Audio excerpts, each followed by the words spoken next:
Two U.S. ranking officials visit the Philippines for 2+2 ministerial dialogue. Sino yun? Di si U.S. Defense Secretary Lloyd Austin. Tsaka si U.S. Secretary of State Antony Blinken. Bumisita kanina. Nagkagulatan guys. Parang surprise visit yata to guys. Nagkagulatan yata. Two ranking United States government officials arrived in the Philippines for the 2+2 ministerial dialogue which will be held in Manila for the first time. At dahil dyan, dumaan din sila sa Malacanang para mag-courtesy call. Siyempre, kailangan naman talaga yun. It's a diplomatic courtesy.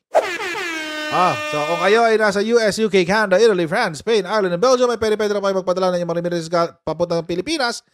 Gamit po ang Sendwave. Ang gagawin nyo lang ay download ng Sendwave app. Gumawa po kayo ng account. At pwede na po kayo magpadala sa GCash, Cash Pickup, at iba't ibang mga bangko sa Pilipinas. At kapag ginawa nyo po yan sa inyo pong unang padala, ay pwede po kayo makakuha ng karagdagan pang $20 na free credit kung gagamitin nyo po ang promo code na Coach Jarrett. Kaya gamitin na si Sendwave for all of your remittance needs. So, ito yung nangyari kanina. Very good.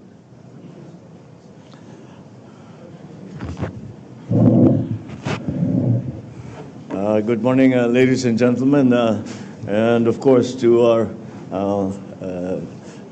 visitors from the United States, Secretary Tony Blinken and Secretary Lloyd Austin, for the 2+2 meetings that we are going to be conducting.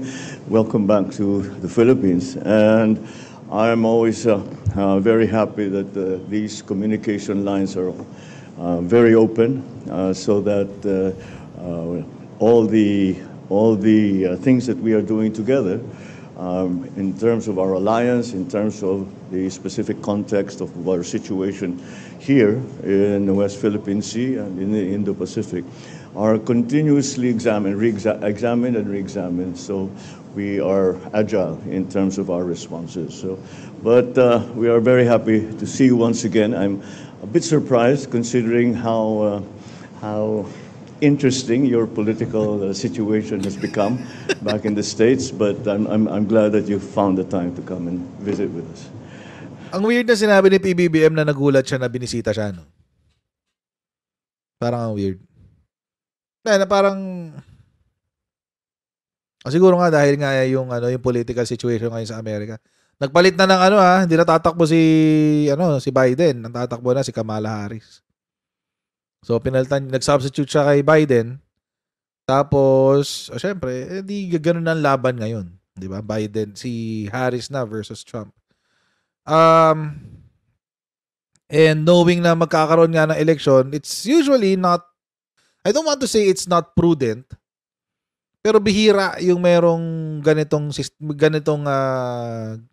ganap.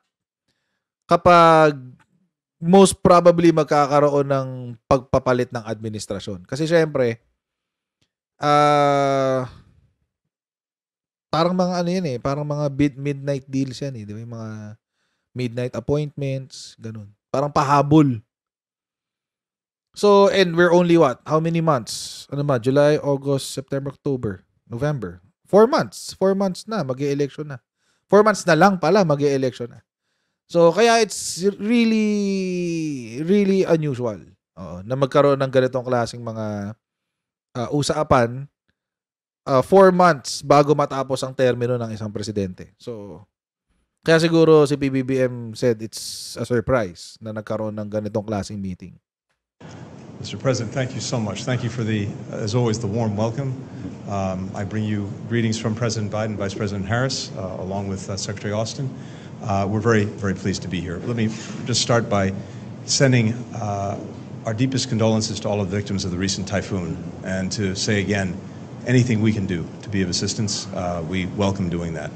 I think today is genuinely historic. This is the first time that the Philippines has hosted our 2+2.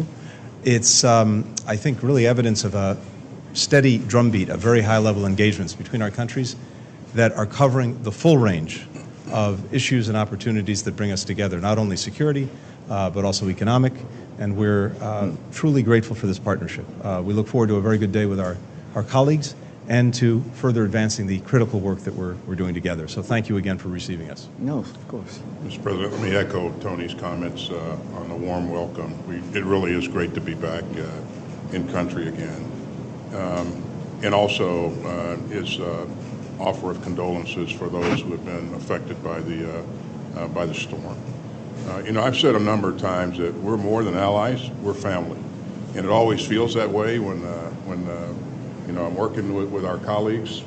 We have common interests, common values. And so I think we've done a lot over the last 3.5 years to continue to strengthen our alliance. And we look forward to continuing to work with you and your team to move even further. But thanks for your leadership, Mr. President. Again, it's been a great 3.5 years, and I look forward to another 3.5 or another 4 in strengthening this relationship. So thanks. Thank you very much indeed.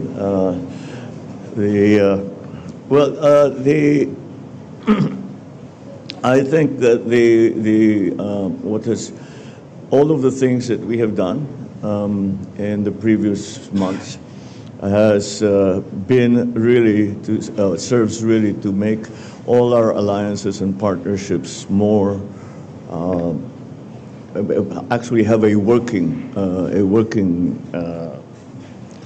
relationship, in the sense that lines of communications have been opened, and we are doing many more things together. I cannot stress enough the trilateral agreement that we signed. So, bitin lang ng konti. Pero, ganyan nga yung nangyari. And then, ito pa yung mas nakakagulat. And medyo hindi to, this is, I think, the first time for the Philippines na magkaroon ng ganitong klaseng aid. A total of $500 million or 20 plus billion pesos. Laki ito Malaki ito. That is military aid. Military aid. Only for the military and Coast Guard. Sabi, top American diplomatic and defense officials on Tuesday formally announced that Washington, D.C. would allot assistance worth 500 million or around 29.3 billion pesos to help in the ongoing modernization program of the Armed Forces of the Philippines and the Philippine Coast Guard. Ito yung nakagulat Foreign military financing to the Philippines to boost security collaboration with our oldest treaty ally in the region. Meaning, more boats. More ships. Yan. Sana dun gamitan Oo. Actually, yung Coast Guard, kailangan pa natin mas maraming barko sa Coast Guard. Sa totoo lang. Tapos, kailangan din nating mag-decommission ng ibang military ships and then commission them as Coast Guard ships. Totoo. Legit yan, legit. Alam niyo kung bakit? Kasi ganoon ang ginagawa ng China. Nagde-decommission sila ng mga military ships. Tapos, gagawin nilang Coast Guard. Hired, di ba? Ang tindi. So, kaya malalaki. Kaya malalaki yung Coast Guard ships ng PLA, ng plan. I think we need that kind of strategy. Parang kailangan yata natin ng strategy na gano'n, no? Kasi parang ganyan yung sistema ng China at kailangan nating sabayan. This level of funding is unprecedented and it sends a clear message of support for the Philippines from the Biden administration, the U.S. Congress, and the American people. Today, we also concluded the first ever bilateral security sector assistance roadmap. Will ensure that our mutual investments go toward the most important capabilities. So, yan ay pasama sa EDCA. Oo, EDCA naman yan. And ito pa, $128 million to fund important EDCA infrastructure projects and U.S. government investments in these locations beyond the Department of Defense. So this is itong $128 million na to, although gagamitin din sa EDCA, this is beyond the DOD. Ibig sabihin, hindi ito pang military. Hindi ito pang military. So, mostly siguro mga business investments to. Plans to pre-position a vast of relief supplies in the EDCA locations later this year. Tapos, ano mga pinag-usapan nila? This will allow the U.S. Department of Defense to work alongside with the Philippines to provide humanitarian assistance in times of need. Austin said there are currently 9 EDCA locations. Ganyan. Mukhang biglang sumeryoso ang Amerika sa Pilipinas.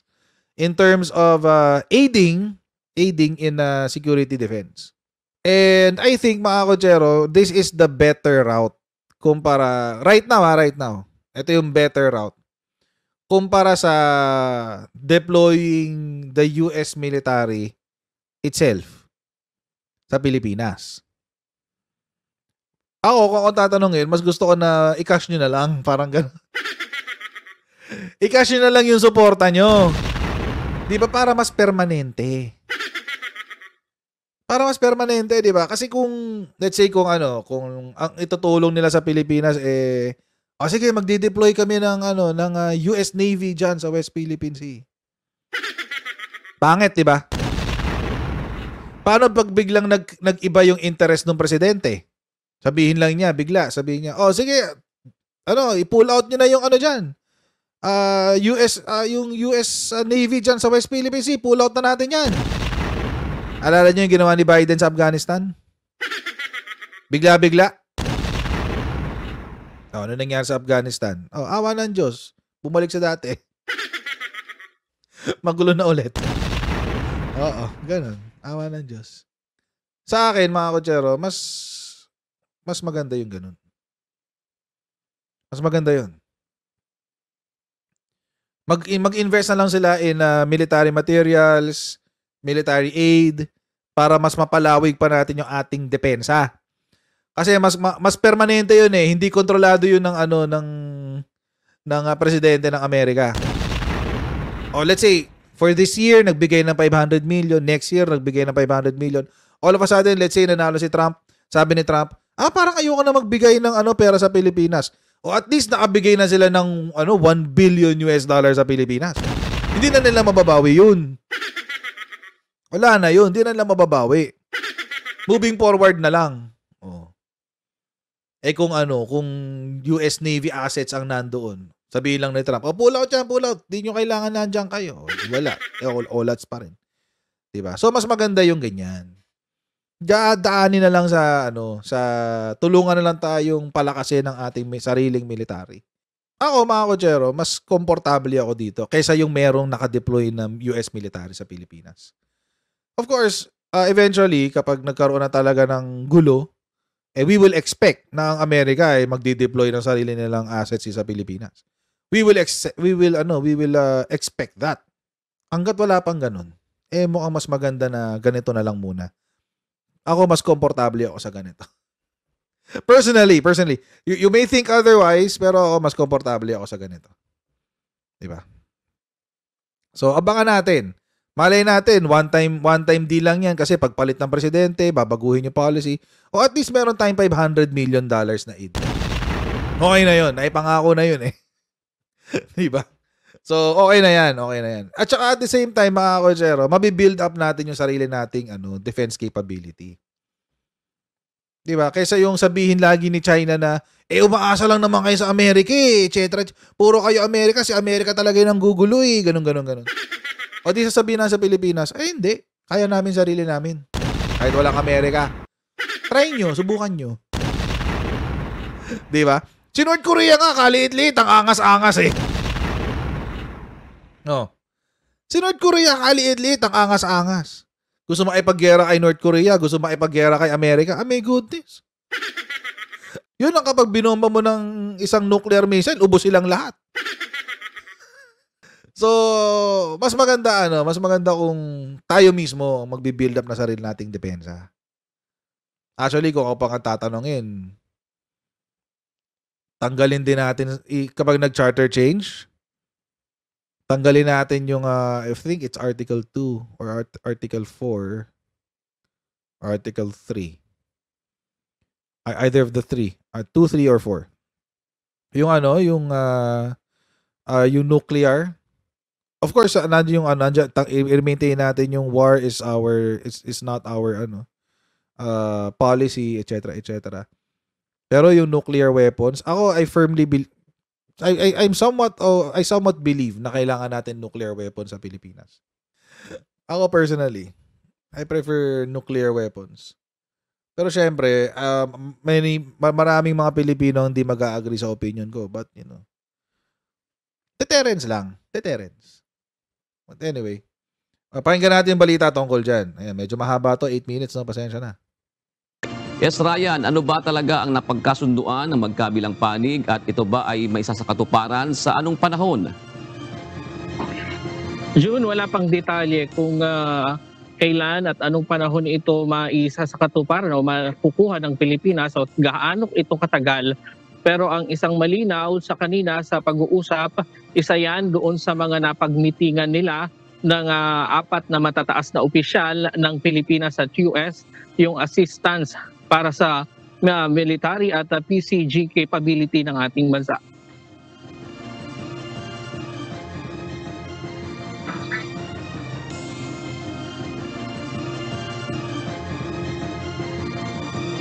Maglalaan ang pamahalaan ng Amerika ng $500 million na halaga sa military assistance para sa Pilipinas.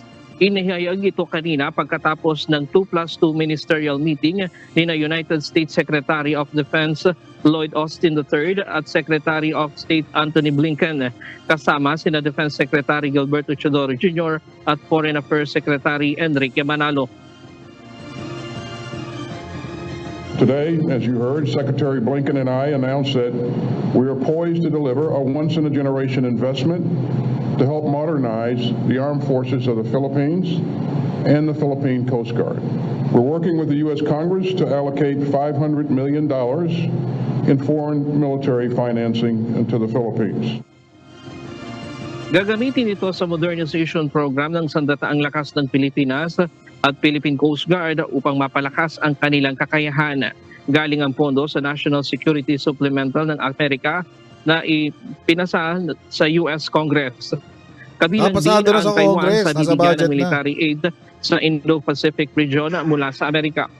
Bukod sa $500 million, mayroon ding $128 million na ilalaan sa development ng EDCA site sa Pilipinas.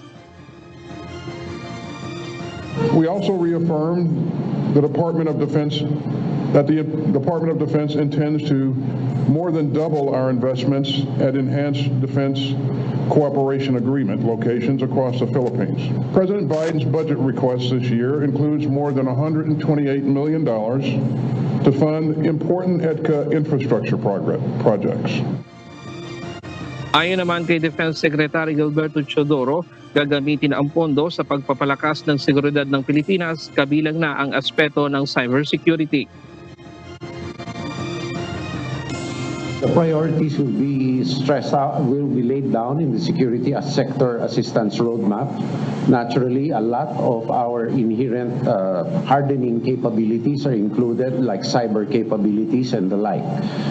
These and all the EDCA investments will serve to secure the Philippines' credible deterrent posture. Aniya, ang bawat dolyar na gagastusin ay magpapatibay sa kakayahan ng Pilipinas na ipagtanggol ang sarili laban sa agresyon ng ibang bansa. Sinabi rin ito na ang pamumuhunan sa mga EDCA site ay hindi lamang depensa ng bansa, kundi magagamit din ito sa humanitarian response, assistance at disaster response, at lugar para sa mga joint cooperative o cooperation at interoperability sa pamamagitan o sa pagitan ng Pilipinas, United States at ng mga ibang bansa. Napagmitingan din kanina, June, yung bukod dito sa mga EDCA site, yung pagpapalakas nga ng cybersecurity at maging yung security assistance roadmap ay tinalakay din, at maging itong pagpapalakas ng alyansa ng Pilipinas sa Japan, Australia at mga bansa na mayroong kahalintulad na pagpapahalaga ng security dito sa Indo-Pacific region. Diyan muna ang latest. Balik sa iyo, June. Ryan, doon ba sa 500 na tumataginting na $1 million, kumbaga kung aataduhin mo yan, nasabi ba ni Secretary Teodoro kung ano ang priorities nila? Ito ba'y naval, ito ba'y reconnaissance, ito ba'y air force, parang ganon? Oo, June, ang mapupunta yan sa mga sa pagpapalakas ng Navy at ng particular ng AFP at nabanggit nga niya kanina yung cyber security ay Navy talaga palalakasin tutok. din. Tama yun. Doon naman sa sinasabi mo kanina na EDCA sites, mas palalakasin, kumbaga mas ano ba yan, mas paiigtingin pa yung depensa ng Pilipinas. Ang sabi ng China, mainit ang mata nila doon sa nadudun pa ba yung intermediate range missile system ng Estados Unidos na Typhoon na gusto nga ng China na alisin ng Estados Unidos dito? Kanina hindi natalakay yung patungkol sa missile na yan, June, pero nung mga nakaraan na sinabi ng US at ng AFP na nandito pa yung missile na yon at ginagamit para pag-aralan ng mga sundalong Pilipino, pero kanina, particular sa pagpupulong dun sa press conference, wala ring natalakay patungkol dyan. Doon naman sa sinasabi mo na ang presensya ng mga Amerikano rito sa EDCA sites ay para maboost nga pagka meron tayong kalamidad, humanitarian aid, ang sinasabi nila dito. Meron nagkikritik dito sa atin na ang sinasabi nila wala naman daw nakikita ng Amerikano noong pagkatapos ng habagat at itong si Bagyong Karina.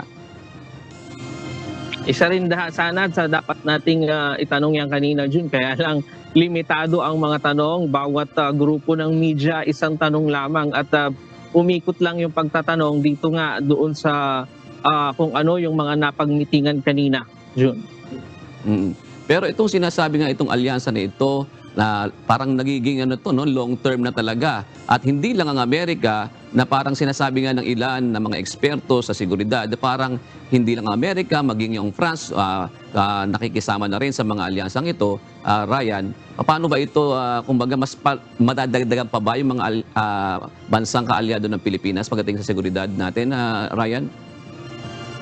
Okay. Yun, nauna nang sinabi ni Defense Secretary Gilberto Teodoro na magkakaroon pa tayo ng mga ganitong kahalintulad gaya ng RAA sa Japan, sa BFA sa Amerika, sa ibang mga bansa na mayroon ding kaparehas na pananaw pagdating dito sa West Philippine Sea. At inaantabayanan natin kung ano pa ang magiging susunod na hakbang ng Sandatang Lakas at ng National Defense ng Pilipinas kung magkakaroon pa ng formal na pag-uusap o agreement sa pagitan ng ibang bansa na nakikipag-alliance ang Pilipinas. Last na lang, Ryan, hindi ba natanong si Foreign Affairs Secretary Manalo hinggil naman doon sa sinasabi na makakaapekto ba ito sa temporary agreement natin diyan sa Ayungin Shoal na ngayon ay payapa tayong nakapagbibigay ng nakapagro-ro remission doon, hindi ba ito makakaapekto sa relasyon natin ngayon sa China nung nangyayaring ito? So what? Naniniwala naman ang DFA at ang National Defense na hindi makakaapekto ito sa China at maging yung US, sabi nila mananatili yung dahil nga dito rin sa bukod sa atin, meron din problema ang Taiwan. Isa din sa magiging o bibigyan ng grant yung Taiwan at naniniwala sila na hindi naman ito magiging epekto at mananatili yung status quo doon sa Taiwan at maging dito sa atin sa Pilipinas. Alright, maraming salamat, Ryan Lacanlale. I mean, so what? Kung magkaroon tayo ng ganitong klaseng tulong from the US, ano naman kung magalit ang China? Maski nga yung sa Typhoon, actually, mga Kocheron, tataka ko bakit kinoconsider pang tanggalin yan. Kung ako, hindi ko tatanggalin yan. Diyan lang yan. Sabi ko kay China, wala kayong pakialam. Kung magdi-decide ang Pilipinas na i-maintain namin yung Typhoon na yan dito sa Pilipinas, kami yun. Wala kayong pakialam. We're a sovereign state. Oo, ganun. Kasi hindi naman tayo, hindi natin kailangan magpaalam sa China. Oo, wala tayong pakialam sa China. Hindi nga natin pinapakailaman ng China eh. Nagtataka nga ako ng China. China naikialam sa teritoryo natin eh. Naikialam sa galawan ng mga bansa sa paligid niya. Pati si Japan, pinapansin. Si South Korea, pinapansin. Lahat na lang, pinapansin. Diba? Wala tayong pake. Wala tayong pake sa opinion nila. Magalit sila kung magagalit sila. Wala tayong pake. Diba hindi nasabi ng DFA? Kasi, di ba nakaraan, nagkaroon ng raw remission na, tahimik nga, di ba? Kasi nagkaroon daw ng agreement. Oo, yung mga diplomats daw natin, nagkaroon ng agreement. Kasama ng China, si Enrique Manalo, tsaka si Wang Yi. Ang agreement, ito nga, may provision agreement na hindi magkakagulo dyan sa ayungin. Oo. Ngayon, mga kotsero, yung provisional agreement na yan, I think, is yung secret agreement in Digong. Kumbaga, finormalize na lang siya. Ngayon. Pero ito yung secret agreement in Digong. Yung one ship. Yung one ship, tapos one Coast Guard. O, parang ganun. Ngayon, mga kotsero, nakakatawa nga yung China eh. Kasi, after nila maglabas ng ganitong statement, after mangyari to, July 27, 2024, the following day, or same day, nagbanta agad ang China. Same day, kakapirma lang ng provisional agreement. May pagbabanta agad ang China. Anong sinabi? Beijing on Saturday said that the top diplomat Wang Yi had said China will respond resolutely to any violation by the Philippines of a recent deal to calm tensions between the two countries in the South China Sea. See?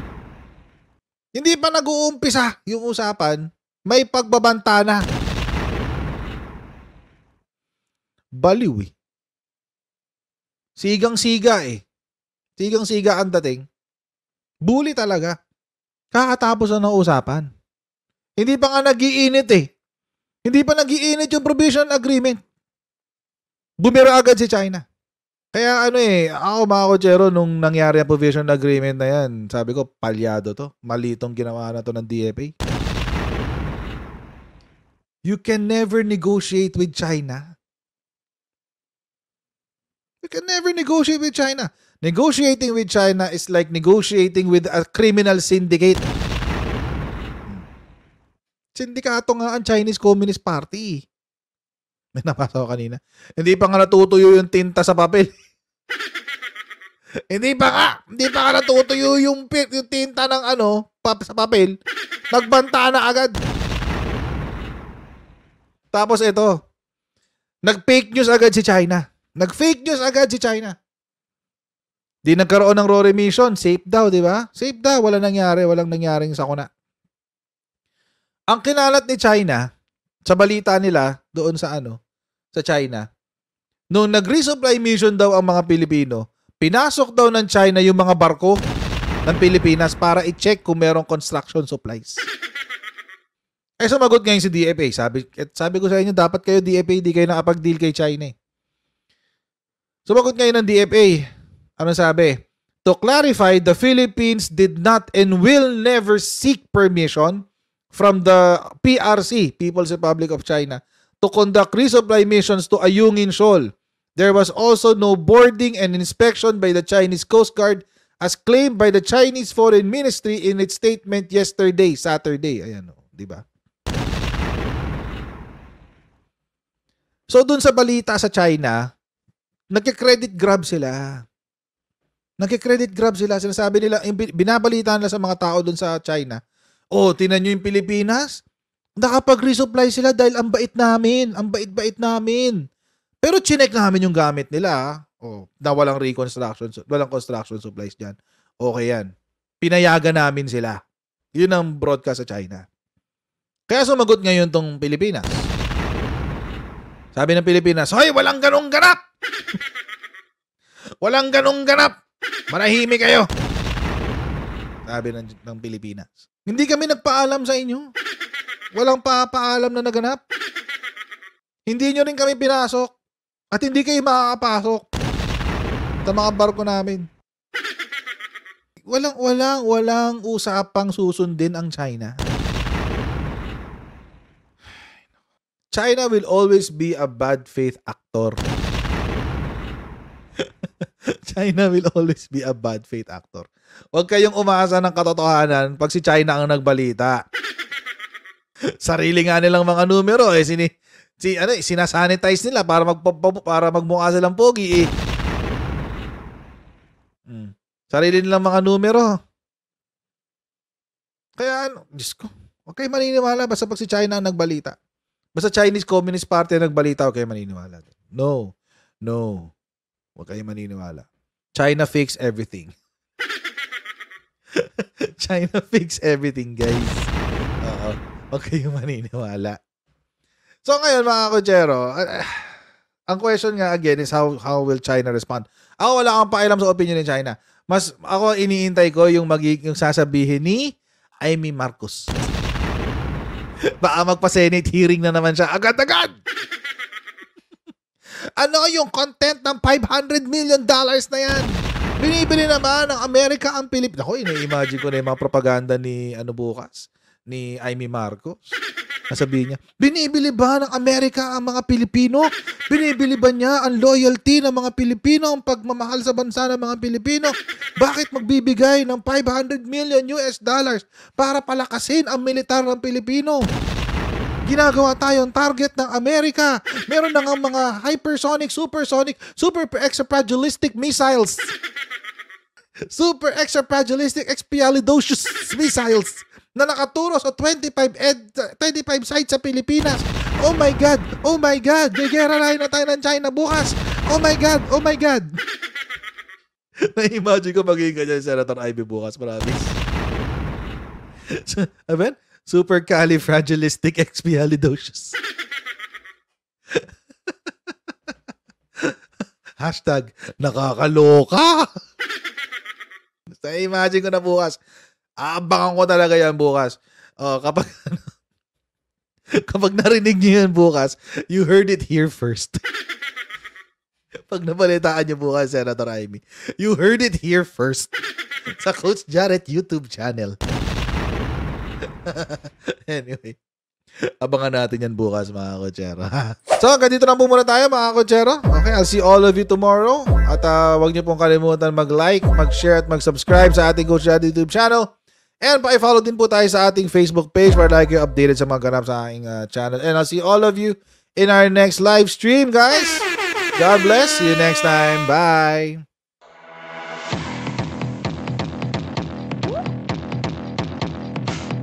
Pag ganun, huwag natin gawing tanga mga Pilipino. Mas maganda kasi nasa lugar ka ng tama kaysa yung pinipilit mo yung pagkakamali.